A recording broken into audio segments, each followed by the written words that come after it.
সেদিন কালকে দেখিয়েছিলাম যুক্তি বলল আলু ভাজা দিয়ে আলু দিয়ে ভাজা করেছিলাম। আজকে এটা বড়া করব। বড়া করতে এই যে একটু জিরের ধনে গুঁড়ো দেবো এর মধ্যে, তারপরে দেবো নুন, পরিমাণ মতো নুন দেবো,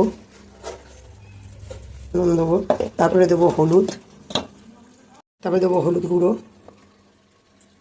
দেবো, তারপরে দেবো একটু লাল লঙ্কার গুঁড়ো, অল্প, বেশি দেবো না। চাট মশলা দেবো,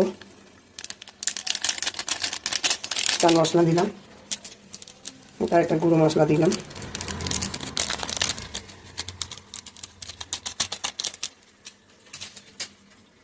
ওতে দিয়ে দেবো আলু সিদ্ধটা, যে যাতে বড়াগুলো ফুলে না যায়। এবার দেবো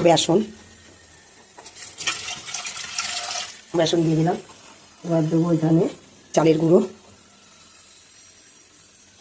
গুঁড়ো দেওয়া হয়ে গেছে। এবার দেবো মিষ্টি, একটু চিনি দেবো, অল্প একটু চিনি দিয়ে দেবো, 1 চামচি চিনি, আর একটু দে, ব্যাস। এবার এটা আস্তে আস্তে করে মেখে নেবো, যাতে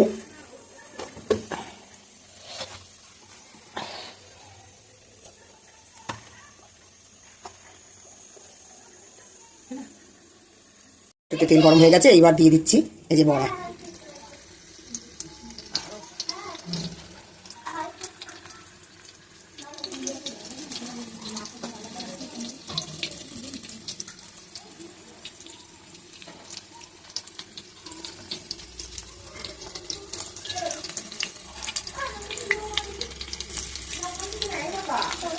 বড়া ভাজা হয়ে গেছে, এবার এটা তুলে দেবো।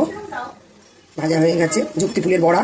কারা কারা এরকম যুক্তি ফুলের বড়া করে খেয়েছেন তারা আমাকে কমেন্ট করে জানাবেন। যদি না খান তাও কমেন্ট করবেন।